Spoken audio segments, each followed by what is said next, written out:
In 1965, a man named Warren Buffett had $140,000 to invest. Most people would have called that a solid start.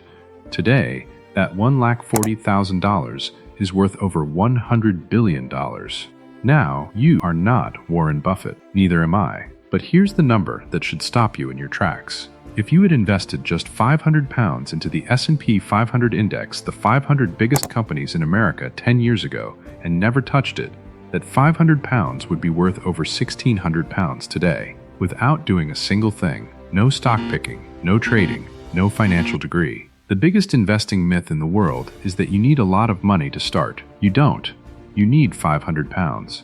You need the right account, and you need to stop waiting. In the next 8 minutes, I'm going to show you exactly step by step how to invest £500 or $500 intelligently, safely, and in a way that gives your money the best possible chance to grow. Let's go. Most people think investing is for people who already have money, for people who understand spreadsheets, for people on finance forums at midnight talking about PE ratios.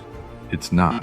And that idea, that myth, is costing ordinary people in the UK and US an enormous amount of future wealth every single year they wait. In this video, we're going to cover where to actually put £500 or $500 as a beginner, what accounts to use in the UK versus the US, what to completely avoid when you're starting out, and the single most powerful concept in all of personal finance, one that makes £500 today worth far more than £5,000 in 20 years.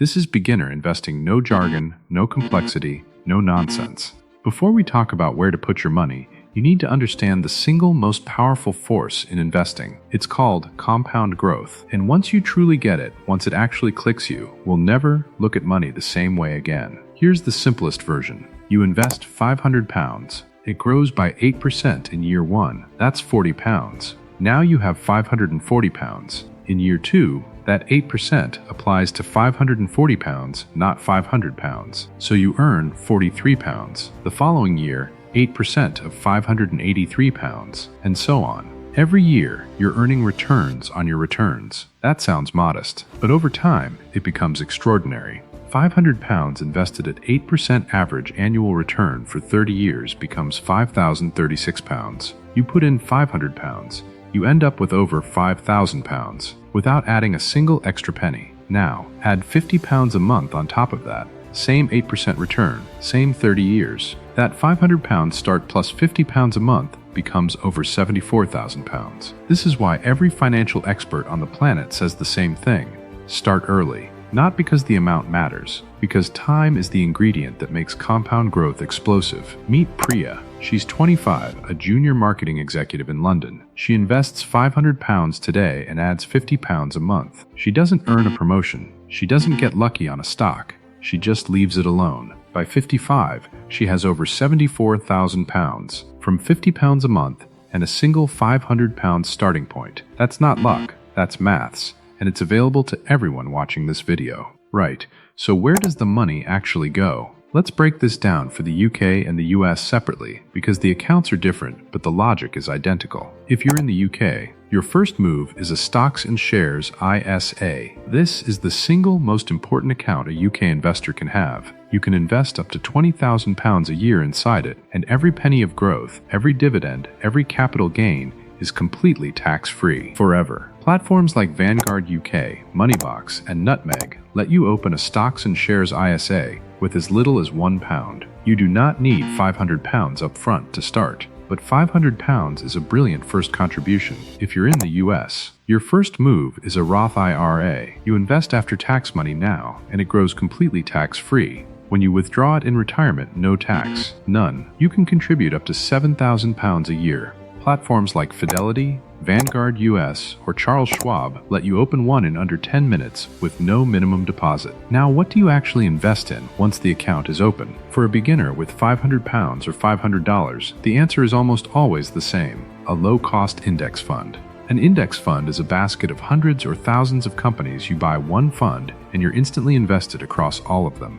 The S&P 500 Index Fund, for example, gives you exposure to the 500 biggest U.S. companies: Apple, Microsoft, Amazon, Google, in a single purchase. Over the last 50 years, the S&P 500 has returned an average of roughly 10% per year. Not every year, some years it drops, but over time it goes up, consistently, reliably, more reliably than almost any other investment on the planet. For UK investors, the Vanguard Financial Times Stock Exchange FTSE All-World or Vanguard Life Strategy funds are the most commonly recommended starting points by independent financial communities. Simple, diversified, low cost. That's the entire strategy for a beginner. Now let's talk about what not to do, because beginners lose money far more often from what they chase than from what they miss. Avoid, number 1, individual stocks. Picking individual companies to invest in sounds exciting. It isn't. Even professional fund managers, people who do this full-time with teams of analysts, fail to beat a basic index fund over a 10-year period more than 80% of the time. You, with £500 and a YouTube education, are not going to out-pick the market, and you don't need to. Avoid number 2, crypto as your starting point. Cryptocurrency is not investing for beginners. It is speculation. The potential upside is real. So is the potential to lose 60, 70, 80% of your money in a matter of weeks. If you want crypto exposure, later fine. But not with your first £500. Not before you have a stable, boring index fund working for you. Avoid number 3, investing without an emergency fund. This is the mistake that forces people to sell their investments at the worst possible time. If the market drops 20% and your boiler breaks and you have no savings cushion, you're forced to sell at a loss. Before you invest a single pound, make sure you have at least 1 to 3 months of expenses saved somewhere accessible. A high-interest savings account. A cash ISA. Anywhere that isn't locked away. The market will fluctuate. It always does. Your only job as a long-term investor is to not panic and not sell. An emergency fund is what gives you the freedom to do that. All right, let's make this completely concrete. Here is the exact plan for investing £500 or $500 as a complete beginner starting this week. Step 1. Make sure you have a small emergency fund first, even £500 in a separate savings account. Do this before anything else. Step 2. Open your account. UK investors, open a Stocks and Shares ISA. Vanguard UK is the most recommended for beginners due to its low fees and simplicity. You can be set up in under 15 minutes. US investors, open a Roth IRA. Fidelity or Vanguard US are the go-to platforms. Also 15 minutes. Also free to open. Step 3. Choose one fund and invest your £500 or $500 into it. UK, Vanguard FTSE All World Accumulation Fund, or Vanguard Life Strategy 80% Equity. US, Vanguard Total Stock Market Index Fund, NIDSAT-X, or Fidelity Zero Total Market Index Fund. Step 4. Set up a monthly direct debit or automatic contribution. Even £25 or $25 a month. Automate it so it happens without a decision. This is the single step most beginners skip, and the single step that makes the most difference over a decade. Step 5. Do not touch it. Do not check it every day. Do not panic when it drops. It will drop. It will also recover. Every single time in history, it has recovered. Your job is to stay in your seat. That's it. 5 steps. £500. A 15-minute setup. And time doing the rest. One final thing, and this is the most important thing I'll say in this entire video.